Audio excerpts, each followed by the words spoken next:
How's everybody doing today? I certainly hope you're doing well. It's that time for story time. I like to let people know whether or not it's a true story or not. It is not a true story. This is a story that has been created. And the name of the story is called Spoke In. So let's go ahead and start, shall we? The date was July 14th of 2017. I tell you what, Brad, he was sitting on his back porch at the table there. He's got a deck of cards. See, Brad had a lady friend there that used to work at the casinos. And he's sitting there and he's just biding his time, if you will. And you can always tell when those cards come from the casinos because they got a hole in it, right? The reason why that is they don't want you or anyone else bringing those cards in and trying to play with existing decks of cards, right? So that's one way to tell that, well, they've already served their purpose and they're usually sold to the public or given away as souvenirs. So as he's sitting there with his cards and he's just biding his time, he's thinking about maybe he's going to play a game of solitary. Yeah, one of the neighbors, family members, come rolling up on his bicycle. Said, excuse me, mister. My kickstand is not working properly. I was wondering if maybe you could take a look at it. Well, Brad, he ain't no dummy. He's kind of mechanically inclined. And he said, sure, bring your bike on over. We'll take a look. So Brad takes the deck of cards and he sets them on the table. And as the young man is bringing the bicycle over to him, he says, all right. He grabs the bicycle. Brad turns the bicycle upside down so the handlebars are being held there on the dirt and such. The tire is a little bit cocked off to the left-hand side, and you got the back tire that's straight dead ahead. He's looking at the kickstand to see what is wrong with it and trying to figure out if maybe the apparatus that keeps it in check there is broken or maybe it's not there altogether. So he's looking at and carrying on, and he determines the damn thing is broken. So either somebody's going to have to weld the piece back on that is only half there anyway, or he's just going to have to take it into a bike shop and get it repaired. Brad tries his best to repair the thing because he didn't want to tell the young man that. He wanted to see if he could use his ingenuity to fix that kickstand, because we've all been there. When we were, younger, there's nothing better than getting on your bicycle and traveling down wherever you go in the woods, park it off and about and go exploring with your friends. It's a good time. Brad tries and tries and tries and tries, but the bicycle is not broken. It's just a part of the bicycle that is broken, and that is the kickstand. So he has to inform the young man that he's failed. He cannot fix the kickstand. However, there is a remedy to all of this. He can take it into a bike shop in which they will happily fix the kickstand. So as he's trying to explain this to him, one of the younger man's friends, or a bunch of them, were out in the yard and said, come on, we got to show you something. He goes, Mister, just watch my bicycle. Make sure nobody takes it. I got to go hang out with my friend. He takes off. So Brad thought that was a little odd. But hey, we've all been there too. We get distracted. We want to go out with our friends and do whatever our friends are doing. So Brad sits back down on his outdoor bench there and his table, and he starts shuffling the cards again. He's looking over at the bicycle and he's thinking, he really wished he could have fixed that damn kickstand. You know how it is. He didn't want to let anybody down, you know. Shuffling the cards. Thinking, well, chances are that young man's going to be back in no time to retrieve his bicycle. I mean, after all, come on, you got to have a bicycle, right, when you're younger. 5 minutes go by. Yep. 10 minutes go by. Brad decides to stand up and he's kind of looking around and doesn't see him anywhere. Sits back down at the table and starts shuffling them cards again. And he gets to thinking, wait a minute. Back when he was a young man himself, he remembers about how you would place a card. A simple playing card, and you would affix it in such a manner that it would hit the spoke as the wheel turned. You know the trick, guys. You know the trick, right?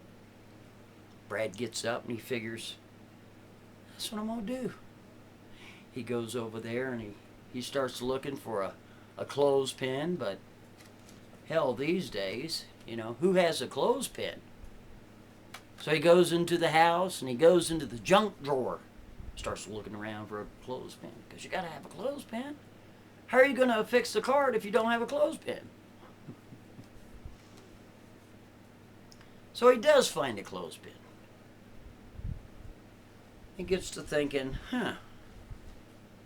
well, seeing how the young man is away with his friends, just going to see if this old trick will work on one of these newer bicycles, you know.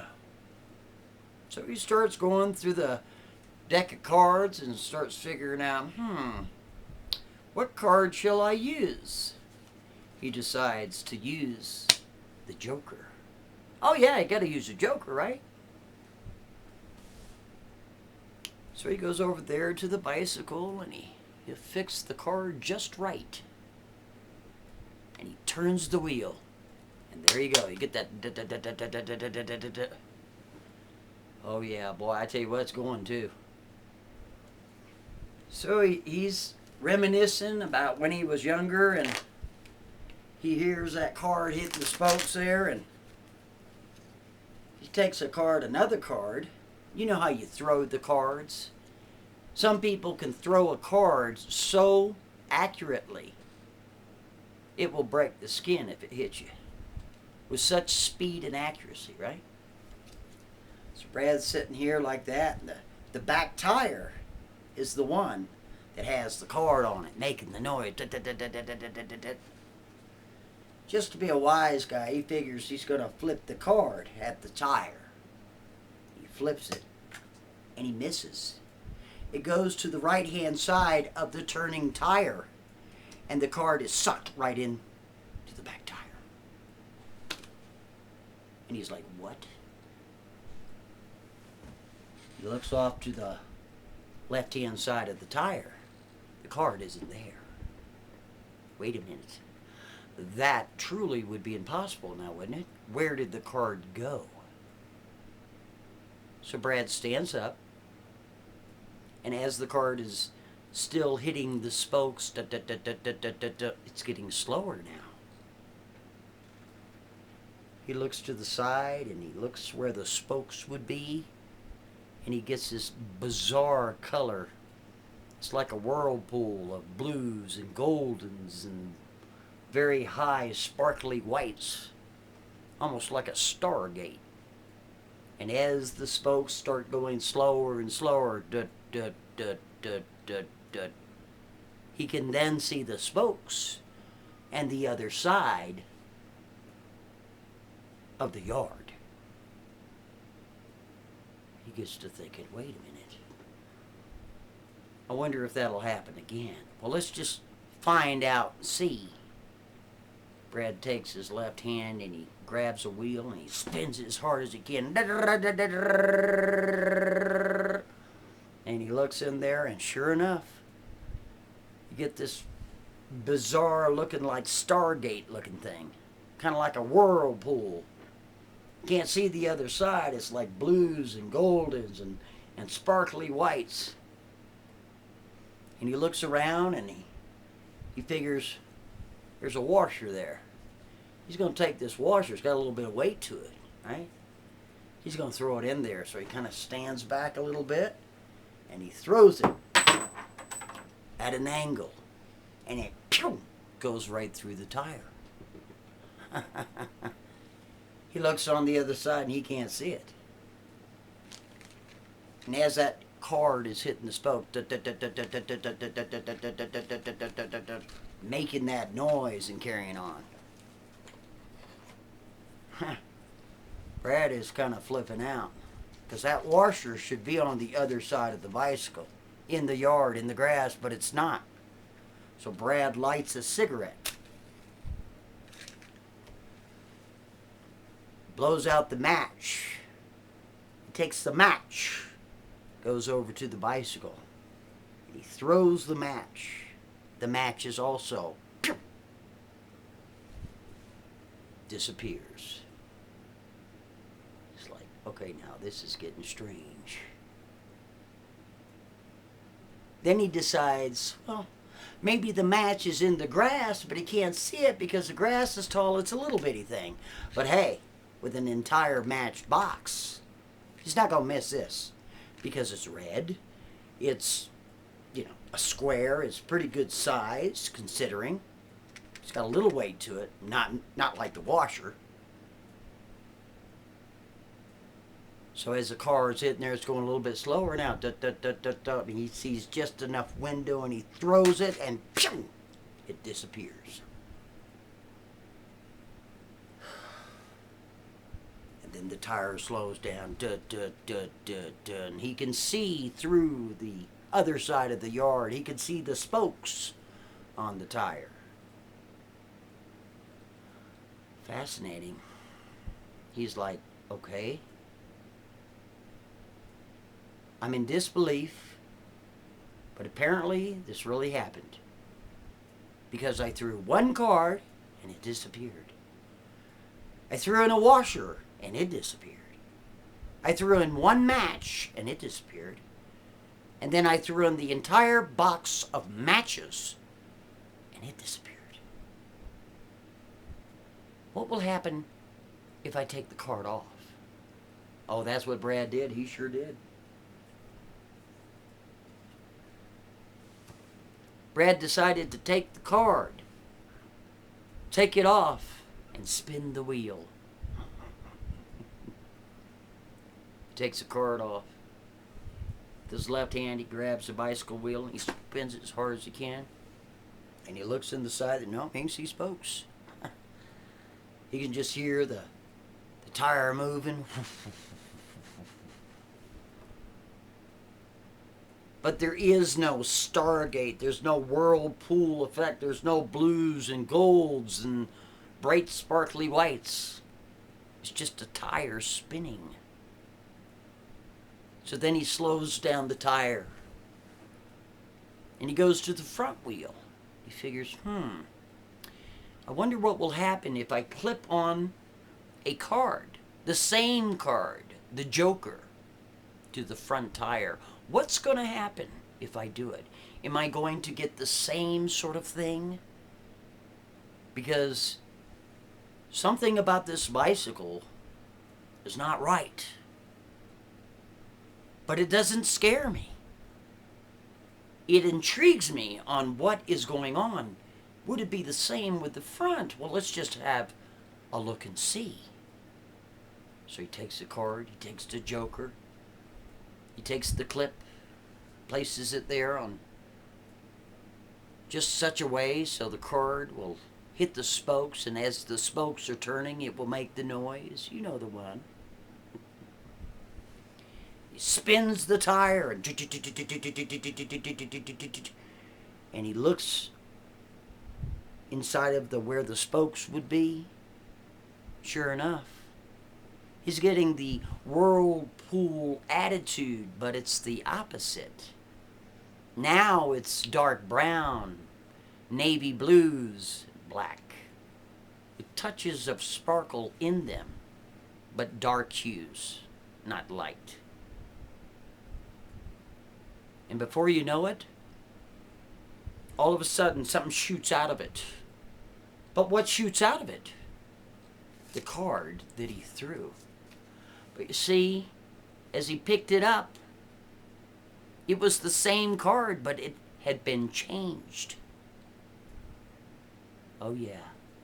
The card in which he threw initially had been changed and defaced with 4 circles. But why? And as he's examining it, he pulls the card off the deck and he wants to make sure it's the same card or of the deck of cards in which it is, because it has the hole in it. Oh my.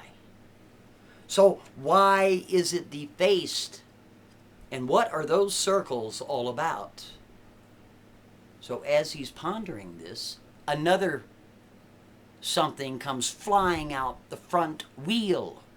But what is it? It is a pen. We're not talking about any pen. No, sir, no, ma'am. We're talking about a fountain pen. You know, the expensive kind. The kind of fountain pens that you would maybe discover in your grandfather's roll top. Oh yeah. Not the kind of pen you're going to just buy at the 7-Eleven. A fountain pen.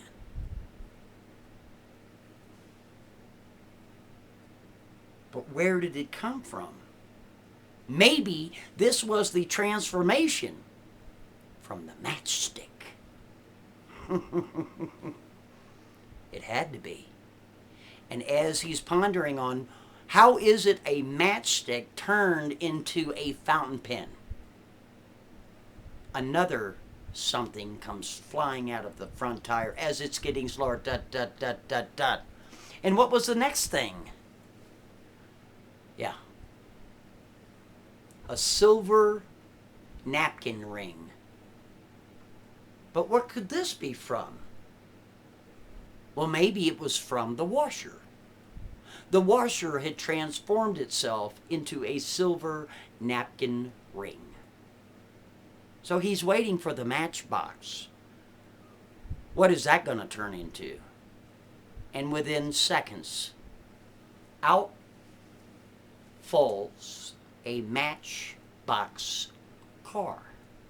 Batman, to be specific. Wow. Oh, you remember this, don't you? Everybody remembers the Matchbox cars, don't we? Because these days, they're worth some money now, aren't they? They have value. They hold value. Oh, yeah. Fascinating. So Brad takes off the card of the front tire and decides, let's see if I can see the same sort of stargate in the front tire. So he takes it off and he spins it. He looks over, nothing. So as Brad goes back to put on the car, the Joker, on the back tire again and experiment further, who comes racing around the corner? The young man, and he wants his bicycle back. Oh, Brad'll have none of that. Oh no, finders keepers, Oh yeah. Finders keepers. So the young man comes back and says, okay, mister, I need to get my bicycle back. Brad stands up and says, listen, how much would you sell your bicycle for? And the young man says, well, mister, I can't sell my bicycle to you. Well, heck, I just got that on Christmas, this past Christmas. And it was a gift for my folks. I can't give you my bicycle. I can't even sell it to you. Are you kidding me? It was a gift. So he takes his bicycle and he rolls away. Brad is now trying to figure out how is he going to get his hands on that bicycle. Is he going to maybe go to his folks and ask him if he can buy the bicycle that was a gift? You can't do that. There's only one other way to acquire the bicycle. And I bet you all of you can figure out what that'd be. Right? So as Brad is going through all of the things that have been acquired and that have been transformed, because as he threw in the card, what came back out was a card that was defaced with 4 circles on it. As he threw in the matchstick, it was transformed into a fountain pen. As he threw in the washer, it was transformed into a silver napkin holder. And as he threw in the matchbox, he indeed got back a Batman matchbox car.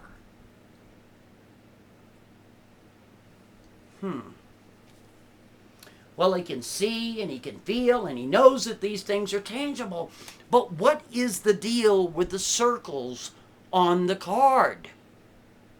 What could it be?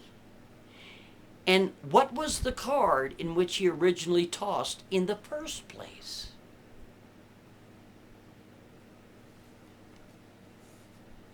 So Brad set down the defaced card on the table outside there. He started milling, shuffling the cards, thinking to himself, one, how is he going to get that bicycle? Because he's got to get that bicycle. That bicycle has so many keys.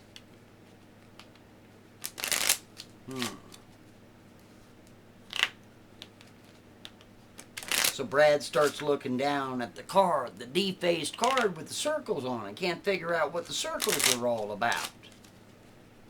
Well, he thinks to himself, now hold on a second.